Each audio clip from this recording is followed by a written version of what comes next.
네, 하늘이 도왔습니다. 저 오늘 굉장히 비가 많이 내릴 줄 알았는데 하늘이 도왔는지 비가 그치고 이제 비가 잠깐 왔으니까 공기도 너무 좋잖아요. 네, 이 근처에 사시는 분들은 저희가 이제 전쟁기념관 앞에 그 청동검 높게 솟은 앞에서 하니까 지나가시면서 산책 겸 나오셔가지고 지나가시면서 잠깐 뭐 깃발 잠깐 드시고 아니면 뭐 얘기하고 가셔도 되고, 이렇게 용산하고 이쪽 이태원 쪽으로 너무 좋은 날이니까 한번 나오셔도 괜찮을 것 같습니다. 어떤 분들은 온라인상에서 우리가 힘을 내야 된다라고 하는데, 제 개인적인 생각으로는 오프라인에 만약에 한 10,000명쯤 모여서 큰 소리를 낸다고 한다면 좀 우리의 그 소리의 그 울림이 다르지 않을까, 그런 생각을 해봅니다. 저는 부정선거를 같이 이제 외치는 분들하고 같이 시간을 보냈는데, 이제 그 안에서도 여러 가지 생각들이 있을 수 있잖아요. 제가 어느 날 이런 생각을 해봤습니다. 제가 만약에 전 세계에서 제일 그 청부업을 잘하는 킬러예요. 그런데 여러분들 뭐 요즘 영화 같은 데서 킬러들이 많이 나오니까 그 사람들의 속성을 아실 거예요. 요즘 뭐 자기 개가 죽었다고 누가 시키지도 않았는데 찾아다니면서 죽는 이제 그런 영화도 있기는 한데, 대부분의 킬러들은 어디에서 의뢰가 와야 돼요. 의뢰가 와야지만 돈이 나오고, 그 돈을 자기가 받기 위해서 뭐 어떤 청부업, 사람도 죽이고 뭐 모두 제거하고 뭐 그런 거 하는 거 아니겠습니까? 그런데 그렇게 따진다면 우리나라 선관위가 자기네들이 정권을 좌지우지하기 위해서 부정선거를 했는지 전 그게 궁금해지더라고요. 아마 중앙선관위에서 이제 직접 담당하는 사람들을 못 보신 분들이 많을 거예요. 저도 직접 보지는 못했는데 제가 그 사람들하고 이제 말을 섞어본 변호사들한테 좀 얘기를 들어봤습니다. 그랬더니 그 사람들 말의 그 총평은 약간 좀 순박할 만큼 멍청하다는 의견이 많더라고요. 중앙선관위에서 일하는 사람들이 굉장히 똑똑할 것 같죠. 근데 IT적인 그 지식을 막 얘기를 한 부분을 제가 들어봐도 얘들이 정말 IT를 하는 애들이 맞나? 이런 생각이 들 정도로 IT에 대한 지식도 좀 이상했고, 전반적으로 같이 얘기를 하다 보면 애들이 약간 순박한 수준의 그런 멍청함을 좀 과시한다고 그러더라고요. 근데 그리고 지금까지 보면 중앙선관위가 정권을 좌지우지하려는 그런 의도를 보인 적은 없는 것 같아요. 그러니까 한마디로 얘네들도 부정선거의 하청업체인 거죠. 그러면 도대체 얘네들한테 하청을 주는 애들이 누굴까? 예, 아까 이제 여기 미리 나온 연사들이 얘기를 한 것처럼 분명히 정치권에서 하청을 준 걸 겁니다. 예. 아마 옛날부터 보수든 진보든 보수든 빨갱이든 이 부정선거 시스템을 굉장히 많이 이용을 했던 것 같아요. 그런데 저는 뭐 이해찬이라고, 해골찬이라고 불리는 더듬당의 이해찬은 워낙에 애가 악독한 애라 그렇다고 치는데, 이 보수 쪽에 본인을 김영삼 대통령의 정치적인 아들이라고 칭하는 김무성에 대해서 좀 얘기를 해볼까 합니다. 김무성이 김영삼 대통령의 정치적인 적자라는 거를 부정할 수 있는 사람은 아무도 없을 거예요. 몇몇 사진만 봐도 이미 고 김영삼 대통령이 김무성에 굉장히 많이 의지하는 듯한 모습을 보이고, 항상 김무성 자체도 고 김영삼 대통령의 적자라는 것을 여기저기에서 말하고 다니곤 했었습니다. 그런데 2020년도 4.15 총선에서 보수가 대패를 했죠. 그때 김무성이 많이 약점이 잡히기를 했어요. 그때 추미애랑 호텔에서 비밀회동을 한 다음에 이제 기자들이 들이닥치니까 급하게 메모한 종이를 숨기는 과정에서 또 기자들이 촬영하는 그 장비들이 워낙에 좋으니까 거기에 뭐 사법 뭐 그 여부 그 어떤 벌을 받을 사법적으로 처벌을 할 수 사법 처벌 여부라든가 뭐 탄핵 가능성 그런 것들이 메모가 된 것이 찍혀가지고 많은 논란이 됐었습니다. 저는 지금 주호영으로 이제 주호영이 다시 뭐 요번에 윤 대통령 따라오고 그랬는데 김무성이 탄핵 이후에 본인이 전면에 나설 수 없다라는 것을 눈치를 채고서는 대선도 포기한다 하면서 여러 가지 정치적인 행보를 그만두는 듯한 스탠스를 취했습니다. 그런데 지금도 보면 제 개인적으로는 국짐은 김무성 산하에 있습니다. 주호영을 활용을 하다가 뭔가 다른 참신한 얼굴을 찾아서 준떡이를 불렀는데 준떡이에 대해서는 너무 성상납이 이슈가 되다 보니까 더 이상 활용이 불가하다 생각을 하고 다시 자신의 아바타로 주호영을 내세운 게 아닌가 하는 생각을 합니다. 이렇게 김무성이 어떤 여러 가지 주변 이야기를 하는 이유는 제 개인적으로는 국짐의 김무성, 더듬당의 해골찬 이 두 인간이 없어지지 않는 한은 정치 쇄신뿐만 아니라 부정선거에 대해서 어떤 더 나아가지 못한다는 거죠. 이 두 사람이 뒤에서 아주 확고하게 잡고 있는 한은 아무리 이 애국 세력들이 부정선거를 수사하자라고 얘기를 해도 더 이상 진전이 없지 않을까 하는 그런 걱정을 하게 됩니다. 근데 이제 좀 답답한 거는 저 개인적으로는 우리나라에서 보수와 빨갱이당이 있다라고 하는데 저는 이 두 당이 어떤 전국적인 당이라고 별로 생각을 안 하고 있는 사람입니다. 그러니까 두 당 역시 지역을 베이스로 자기 고향을 베이스로 하는 그런 정당들이기 때문에 이 김무성을 치자라고 했을 때 애국 세력의 대부분이 약간 김무성에 대해서는 옹호하는 모습을 보면서 제가 가끔가다 당황할 때가 있긴 합니다. 그래서 지금 이제 개인적인 바람은 서울 경기를 중심으로 새로운 보수 정당이 나왔으면 하는 생각이고요. 그리고 현재 우리나라에서 부정선거가 언론에 안 나오고 있어요. 뭐 부정선거뿐만 아니라 윤석열 대통령에 대해서도 맨날 안 좋은 얘기들만 나오고 뭐 요번에 태영호 그 의원이 여러 가지 이야기를 하죠. 5.18은 북한 지령에 의한 것이다. 적어도 북한에서 깊숙이 개입을 한 것이다. 이런 얘기들을 하고 있죠. 그리고 여러 가지 제가 봤을 때는 예전에 북한 방송을 남한에 틀어야 된다라는 그런 거에 동조했던 거 외에는 태영호 의원이 여러 가지로 보수에 부합하는 비록 북한에서 태어나서 북한 고위층 생활을 하고 이제 한국으로 와서 국회의원이 된 사람이지만 우리 보수에 부합하는 여러 가지 행동을 하는 사람이 아닌가 생각을 하는데 요즘 태영호 의원에 대해서 징계라든가 그걸 해야 된다고 지금 얘기들이 나오고 있지 않습니까? 그거를 봤을 때도 제가 봤을 때는 국짐에서는 우리 보수 애국 세력들이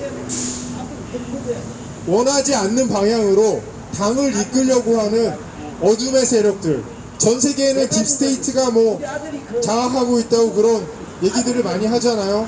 우리 국짐에서도 국민의힘을 뒤에서 조종하고 장악하는 뭔가 상황 세력, 마치 더듬당을 빨갱이당을 이해찬이 지배하고 있는 것처럼 그런 구조로 되어 있는 게 아닌가 하는 생각을 하게 됩니다. 그리고 제가 저번 주에 우리나라 언론이 완전히 새빨갛게 된 데는 우리 젊은 애인을 가지고 있는 개눈깔 박지원이 2000년도 8월 5일날 언론사 사장단을 이끌고 40명 넘게 이끌고 북한에 가서 7박 8일 동안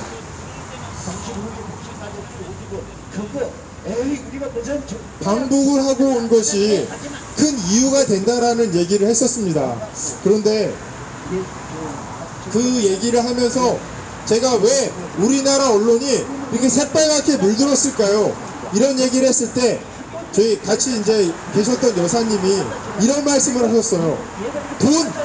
이렇게 얘기를 하셨습니다. 맞습니다. 우리나라 언론들 대부분이 이제 언론의 기능을 하기보다는 정부에서 뿌리는 돈을 쫓아서 언론의 본분을 망각하고 돈에 따라서 말 같지도 않은 글을 써내는 그런 어용기관들이 됐습니다. 그런데 저는 이것까지 설명을 해야 될 줄은 정말 몰랐어요. 이게 남자들이 정말 몇백억 자산가, 뭐 몇십억 자산가가 되지 않는 한은 대부분 이제 한 남자들이 50대가 넘어가고 그렇게 되면 그냥 명예만 남습니다. 사실 우리 남자들이 그냥 이렇게 살아가는 제일 큰 이유 중에 하나가 가족과 명예입니다.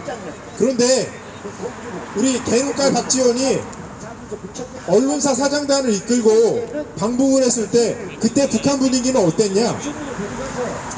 김정은이 통 크게 군 간부들에게, 군 고위 간부들에게 자신이 가지고 있는 기풍조를 공유하던 시대였습니다.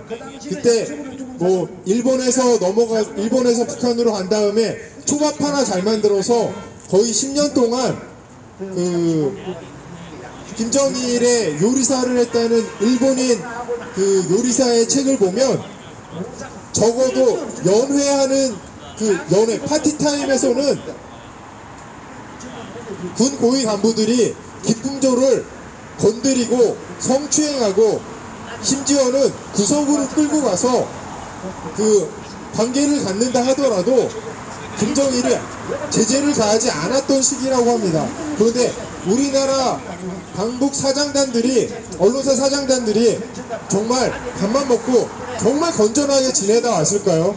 뭐 저희가 지금 확보한 비디오나 그런 게 없으니까 그거를 딱히 단정을 할 수 없겠지만 거기 가서 사장단들이 기쁨 가득한 서비스를 받았을 거라고 예상이 됩니다. 그렇다면 제가 했던 말 중에 한걸레 사장이 어떻게 좀 그쪽에서 뭘 보여줬는데 자기가 한국일보 사장보다 러닝타임이 짧아, 심지어는 물건도 작아. 이런 게 만약에 공개가 된다라고 한다면 일반 사람도 아니고 언론사 사장쯤 했던 사람들의 그 명예가 남아나겠습니까? 그리고 그 정도 지위가 되게 되면 일단 관계를 맺는 사람들이 평범한 사람들이 아닌 거예요. 그리고 그 사람들 자녀들도 그냥 평범한 가정에 뭐 시집장가를 갈 수도 있겠지만 그 사람들도 유력 정치인이나 어디 다른 좀 레벨이 좀 더 높은 사람들 쪽에 시집을 가고 장가를 가고, 그러니까 이미 형성돼 있는 그 관계들이 다른 사람하고 좀 다른 겁니다. 이미 그 사람들에게는 일반 사람들이 생각하는 명예라는 것이 훨씬 더 중요한 사람들이에요. 그런데 이 사람들의 비디오가 공개가 된다? 이 사람들에게는 죽음보다 더 큰 재앙이 되는 것입니다. 그냥 죽으면 자기가 누구한테 타살이 되거나 자살이 되면 그냥 끝나는 거예요. 그런데 만약에 북한에 가서 뭐 딴짓한 비디오가 만약에 공개가 됐다, 그러면 이거는 완전히 그냥 명예살인이고요. 그 다음에 자기 가족들에게 얼굴을 들 수가 없고 자기 가족들 또한 엄청난 타격을 입게 되는 것입니다. 따라서 만약에 북한이 이때 개눈깔 박지원을 따라서 북한에 간 언론사 사장들에게 기쁨 가득한 서비스를 제공을 하고 비디오가 만들어졌다라고 한다면 이거를 빌미로 우리나라 언론을 장악하는 거는 일도 아니게 됩니다. 그런데 제가 이 말을 했는데 우리나라 언론이 왜 이렇게 빨갛게 변했을까요? 라고 했을 때 돈이라는 대답이 나오는 걸 듣고서 제가 좀 놀랐습니다. 예. 지금 이제 이런 얘기까지 제가 할 줄을 몰랐는데, 우리나라 언론이 새빨갛게 변한 데는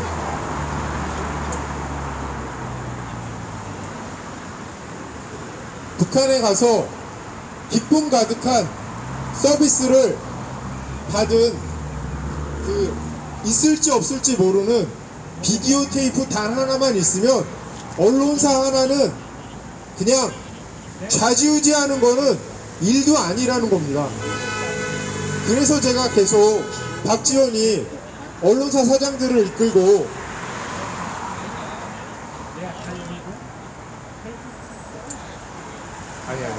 언론사 사장들을 이끌고 북한에 간 거를 계속 얘기를 했었는데, 그거를 이제 그 비디오 테이프라든가 어떤 알뜰 모를 듯한 그런 서비스에 대한 증거들이 뭐 북한에 애를 만들어 놨을 수도 있죠. 그런 것들이 우리나라 언론사를 순식간에 장악을 하고, 언론사 사장단들이 방북을 끝내고 돌아온 이후에 민원연이 굉장히 힘을 받습니다. 그전까지 민원연이 있기는 했지만 각 민원연들이 굉장히 힘을 받고 민노총 산하로 다 편입이 되면서 그 데스크들이 새빨간 놈들로 채워지고, 데스크가 새빨간 놈들로 채워졌다라는 것은 이미 인사권이 넘어갔다는 겁니다. 그리고 데스크들이 빨간색이 도는 그런 기사들만 올렸을 거 아니에요? 빨간색이 도는 기사들만 올리고 인사권이 장악이 되면서 뭐 빨리 되든 느리게 되든 이미 각 언론사의 중요 라인들은 다 북한에 의해서 조종이 되고 민노총에 의해서 조종이 되고 민원연과 관련이 있는 사람들로 다 장악이 된다면, 지금 우리 애국 세력들이 답답해하는 그런 이상한 기사들로 언론들이 넘치는 게 하나도 이상한 게 아닙니다. 따라서 저는 그 누구보다 박지원을 족쳐야 된다라고 생각을 해요. 그리고 예, 박지원 개새끼는 맞습니다. 예, 그리고 이 언론사 사장들도 지금이라도 본인이 뭐 양심 선언하기에는 너무 좀 엄청난 파장이 있을 수 있으니까 정보기관에 양심적으로 가서, 지금 정권이 바뀌었잖아요. 정보기관에 가서 북한에서 어떤 일이 있었는지 좀 자수라도 했으면 좋겠습니다. 이거 만약에 해결이 안 되면 우리나라 앞으로 정상적으로 가는 게 너무 힘들어요. 왜냐하면 애국 세력들이 딴 것도 아니고 강남역에서 10,000명 가까이 행진을 해도 언론에서 보도를 하지 않으면 없는 일이 됩니다.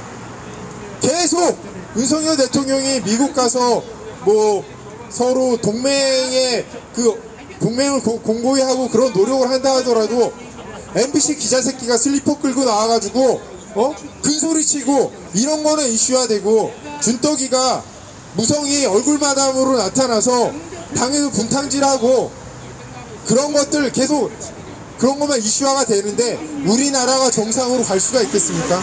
저는 정말로 저한테 이런 권한을 주셨으면 좋겠습니다. 북한에서 도대체 언론사 사장들에게 무슨 짓을 했는지 그거를 알아내고 싶어요. 저는 몇몇 이제 우리나라 역사적으로 정치인들이 굉장히 많았는데 그 중에서 정말 싫어하는 사람 2사람을 꼽으라고 한다면 저는 고 김영삼 대통령과 현재 살아있는 개눈깔 박지원을 꼽고 싶습니다.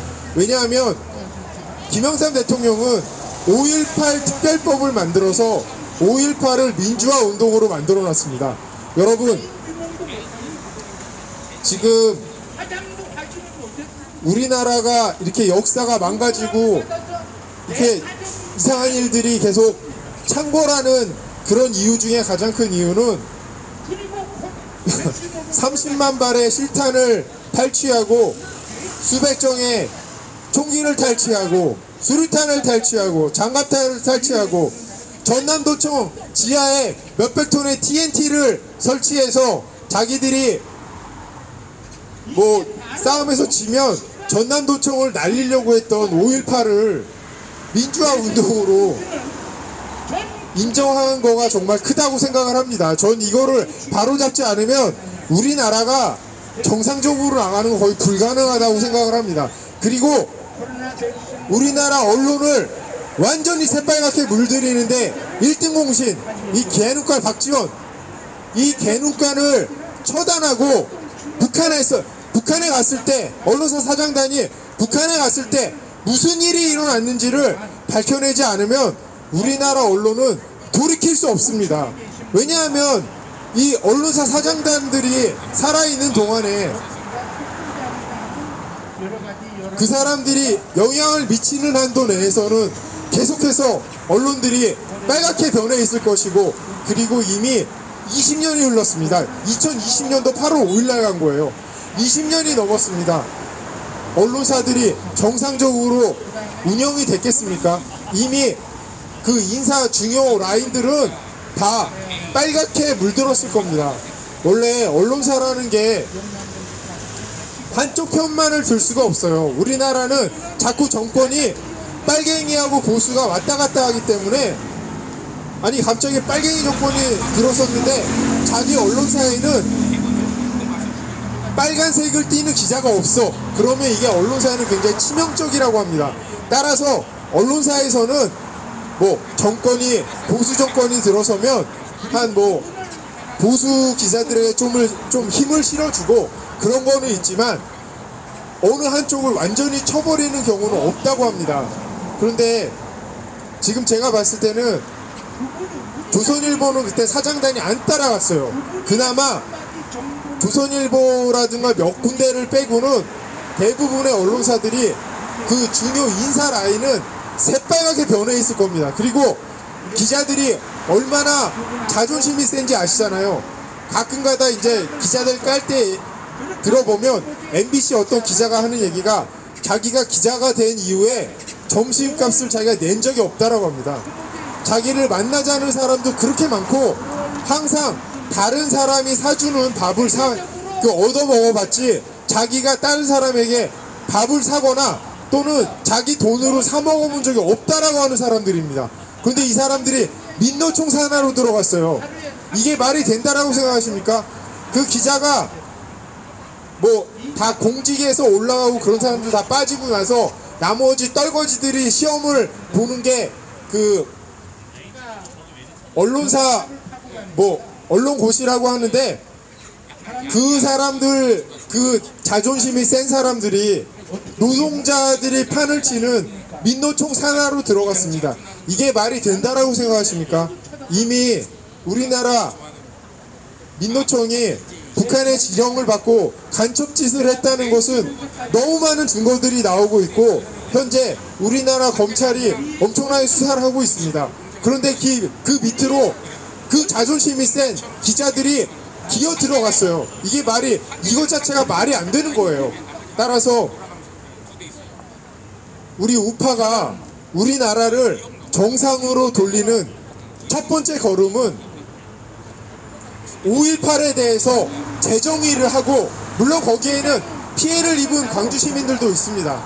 그런 분들에게는 보상을 철저하게 해야 되지만 거기에서 뭐 무기 들고 군인하고 경찰 죽인 사람들 있잖아요. 그런 사람들이 어떻게 민주화 운동을 한 사람이 될 수가 있겠습니까? 이런 사람들에 대해서 철저히 조사를 해서 5.18에 대한 재정립이 필요합니다. 그리고 두 번째로 우리 젊은 애인하고 사면발이 걸리는 우리 개눈깔 박지원 형님, 이 사람에 대해서 철저한 조사가 필요합니다. 고 김대중 대통령 때 이 사람이 북한에 4천억을 전달해서 현찰로, 이게 4천억이 무슨 비료쌀 이런 게 아니에요.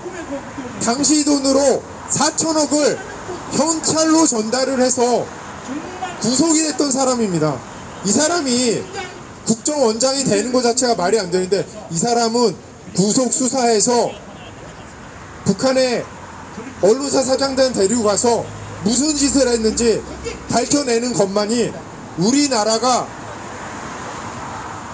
이제 방황하지 않고 정상적인 국가로 올바르게 자유민주주의를 위해서 나갈 수 있는 유일한 방법이라고 생각을 합니다. 만약 그렇게 된다면 지금 우리 애국 우파들이 외치는 부정선거, 사실 저희는 보수 쪽이 많기는 하지만 부정선거에 관련해서는 보수 빨갱이가 없습니다. 서로 연합을 해야 돼요. 부정선거는 이 자유민주주의, 이 사랑하는 우리나라 대한민국에 가장 사는 이 우리 국민들의 가장 기본적인 권리 아닙니까? 이거를 지켜내기 위해서 이 5.18의 재정립과 그다음에 이 박지원에 대한 철저한 수사만이 우리나라를 바르게 나아가게 하고 우리 국민들의 권리를 지키는 초석이 될 수 있다라고 생각을 합니다. 반드시 해야 됩니다. 그리고 지금은 이제 미국에서 돌아왔겠죠. 예, 어쨌거나 외치겠습니다. 항상 하던 대로 윤석열 대통령께 외칩니다. 부정선거 수사하라! 수사하라! 수사하라! 수사하라! 수사하라! 수사하라! 사전선거 폐지하라! 폐지하라! 폐지하라! 폐지하라! 폐지하라! 폐지하라! 중앙선관위 해체하라! 해체하라! 해체하라! 해체하라! 해체하라! 해체하라! 이상입니다.